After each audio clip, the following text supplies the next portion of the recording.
So in this session, we'll be like discussing few of the inferences in multiple linear regression, and how you have to prep your data before implementing linear regression. Okay, this is a very important session as I mentioned before. So please listen to this. If you got any questions, please ask. Okay. So in a previous session, we already discussed what is a regression, and we discussed what is the formula to compute regression analysis. Okay, so in continuation to that, we'll be looking into some of the inferences to be made through regression. Okay, so ANOVA is used in regression analysis. Okay, so I'm sure you've studied ANOVA earlier. So it is nothing but analysis of variance. So this test is used to compare the two means of two independent samples. So this is uses the F distribution. Okay, so through this method, we will be finding out the F value or F ratio. Okay, through this method. So far we have discussed all this. What is you know regression and R square values, right? So I believe you already know what is an R square, or it is otherwise called coefficient of determination. The formula is explained variation divided by total variation, or you can call that as sum of square of regression divided by sum of square of total. Otherwise, you can also compute the R square value through the formula 1 minus sum of square of errors or residuals divided by sum of square of totals. Okay, so we have discussed all this in detail in the previous session, right? So with that knowledge as a base, we will be proceeding towards the inferences. Okay, so now we have to calculate the F value or F ratio, to identify whether the model is a good fit or not. Okay, so for that we have to know the degrees of freedom. Okay, so for the degrees of freedom for the model is always 1. Okay, and for the error it is n minus 2. Okay, and the total degrees of freedom is the summation of the model degrees of freedom and with the degrees of freedom of error. So 1 plus n minus 2 is n minus 1. Okay, and we know the sum of squares, right? The sum of square of model is nothing but the deviation of the predicted value from its mean.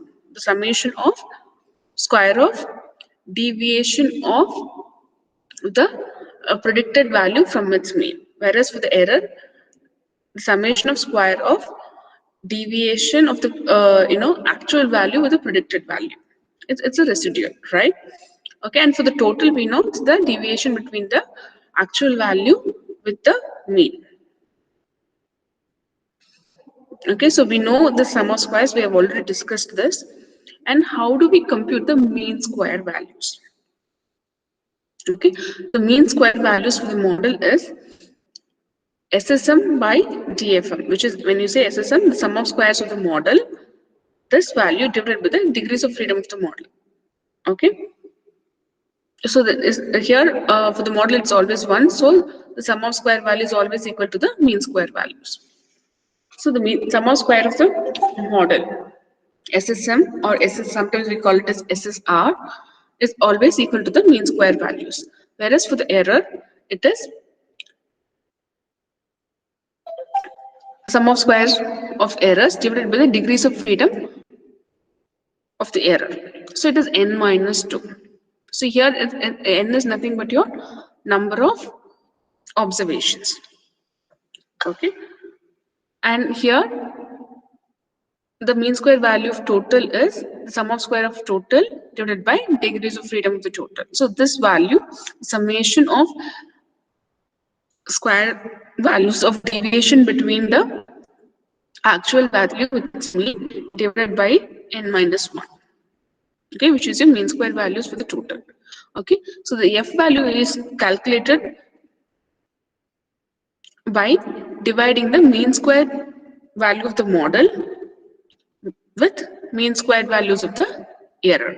So you can say it's like, MSM is always equal to SSM here. So the sum of squares of the model or SSR divided by the MSE, the mean square error value, we call that as F ratio or F value. Okay, so the F value is very much important in ANOVA to determine whether the two groups are like or related to each other or not, right? The same um, ANOVA method is applied here to find out the F value. Okay, here's a small example of like, how your F value is like computed, analysis of variance here. So degrees of freedom for the model is 1 because we have only one independent factor, and the error is like 75. It's because n minus 2. So number of observations, you know, 77. So it's 75. Okay, it's totally 77.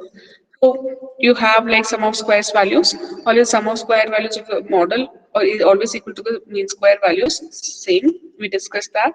And when you just divide this, mean square values with the regression with the error, you get a F value. So when you apply ANOVA for multilinear regression, everything remains the same except your degrees of freedom. Okay, because the degrees of freedom for the model is always, it's P, or sometimes people call it rho. So it is it's number of factors that you have, or number of columns, number of variables that you have. Okay, in the model. Okay, for the error, it is number of observations minus number of factors minus 1. Okay, so when you sum it up, it's n minus 1. Okay, see, so here it's only the degrees of freedoms are adjusted to reflect the number of explanatory variables you have. When you say explanatory variables, your factors that you have in the model. Okay, it's a similar example for uh, analysis of variance for multiple linear regression. So here we have two factors. So that's why your degrees of freedom is 2. Okay, and your error is 74 and total is 76. Okay, I'm just giving you a sample output how it looks like for regression. Okay, we already know the R square formula, right? It's nothing but your sum of square of regression divided by sum of square of total. Okay, it is otherwise called as squared multiple correlation coefficient. Okay, so when you take a square root of R square, it is called as multiple correlation coefficient. Okay, R is multiple correlation coefficient, which is like help you to identify the correlation between the observed value and your predicted value. Okay. Okay, so there is a concept called adjusted R square value. The formula to compute adjusted R square value is similar to the R square, but there will be difference in the degrees of freedom that is used. Okay, in R square value, you will be using the degrees of freedom of the model, whereas here you're using the degrees of freedom of the error. Okay, that is the difference in the formula for computing adjusted R square. Okay, here also like it is denoted by R bar square or R cap square. Okay, other way to compute adjusted R square is like 1 minus R square value multiplied by n minus 1 divided by number of observations minus number of factors minus 1. Okay, so here n represents your data points. When you say data points, it is your number of rows or number of observations. K is number of your independent variables or number of factors that you have. Or sometimes people call that as P row. And R represents your R squared value in the model.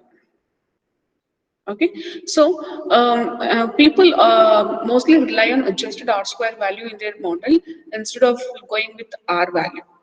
It is majorly because when you add more independent variables, even though if it is not contributing to the model, what happens is like the R squared values remains the same. It doesn't decrease, and it doesn't increase significantly. Okay, so when you want to find out if the model is like, if the variable is like rightly contributing to the model, you have to check on the r square value. So if any of the variable which is completely different from the model is added, so here the adjusted r square value will decrease, whereas the r square value will always remains the same. Okay, to find out the you know importance or significance of the variable, adjusted r square values is used. Okay, so now we will look into how to test the partial regression coefficients.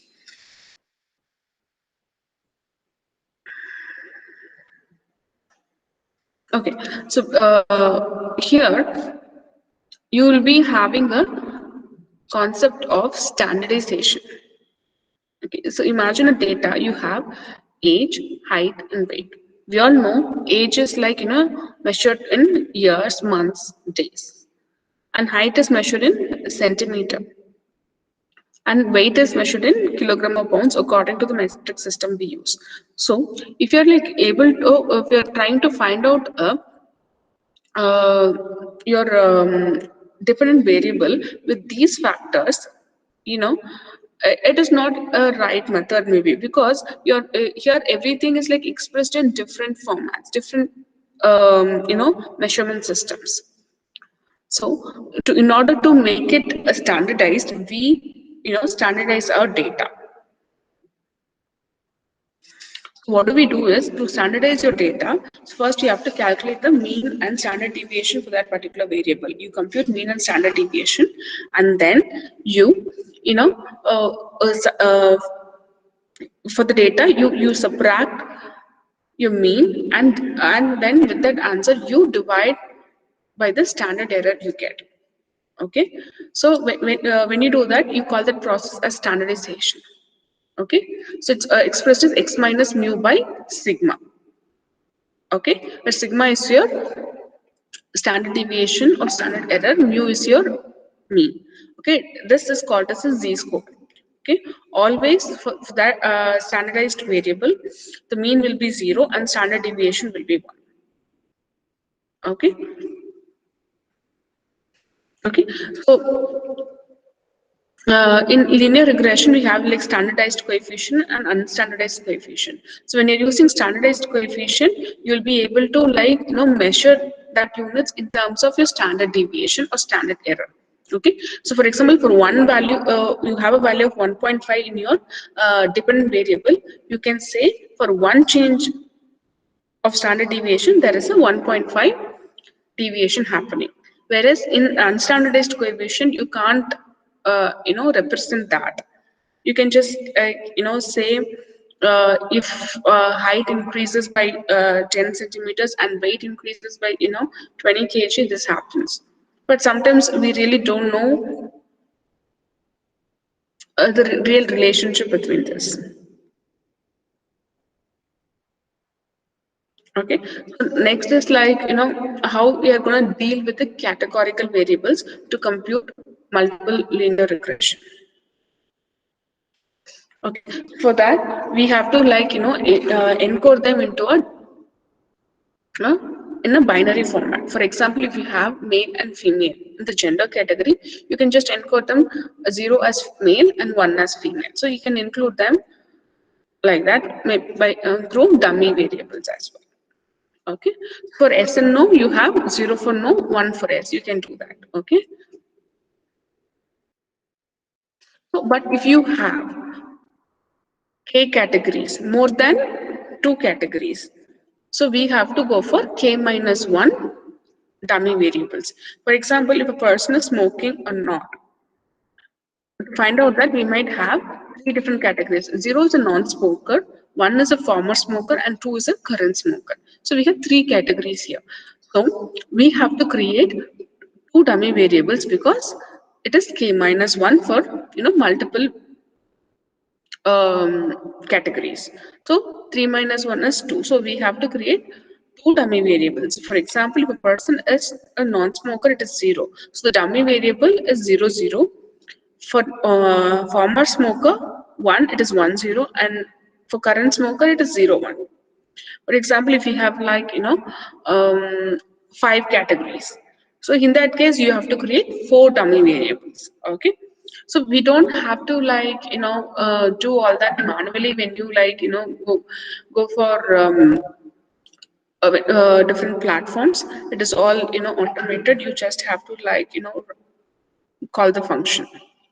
Okay. So one another important problem that people deal when they get into regression analysis is multicollinearity. So multicollinearity is nothing but when you have like different factors in your data, and some of them are like correlated with each other in addition to the correlation which is happening in the dependent variable. Okay, so this is multicollinearity. Okay, so for example, when you have height, weight, and BMI, so BMI is obviously correlated to your height and weight. So when you have these 3 things in your data, you obviously have to like deal with this multicollinearity problem. So to deal with this, people use variation inflation factor, VIF. The formula for VIF is 1 divided by 1 minus R square. Okay, so it is like always the smallest possible value for VIF is 1. So when you have 1, it means there is no variables which are correlated to each other in your data. But you can just deal with numbers until 5. Okay, when the number which is kind of greater than 5, you have to deal with your collinearity problem. So what you have to do is, so you have to either apply different methods like partial least square regression methods, or commonly called as PLS, or you can apply PCA method. Oh, okay, so you here you can deal with multicollinearity, but if you think like it's completely correlated, when you have high values for VIF, you can always like remove the correlated variable from your data. So that you can do, but if you think like it is not highly correlated, you can use PCA or PLS to deal with your multicollinearity problem. Okay, so far we have been discussed a lot of things. I'll just like sum it up so that you'll have a better understanding. So we just like found how can you like use f value for regression in case of simple linear regression and multiple linear regression. Here only the degrees of freedom varies. Okay, and then we just discussed what is, we already know what is coefficient of determination, which is r squared, but we just like found out the square root of the r squared values multiple correlation coefficient, which helps us to identify the relationship or correlation between the observed value and the fitted value. And we learned about r squared. So the r squared value helps us to like identify which variable is not contributing to the model, so that we can just remove them. Okay, so we can like compute r squared by changing the degrees of freedom in the numerator here. And then we discussed about how to standardize your data when you have like predictors expressed in different metric systems. So for to compute that, you have to like calculate the mean and standard deviation, and then you have to apply the formula x minus mu by sigma. Okay, so for all, when a standardized variable, you can call a variable as standardized when the mean is 0 and standard deviation is 1.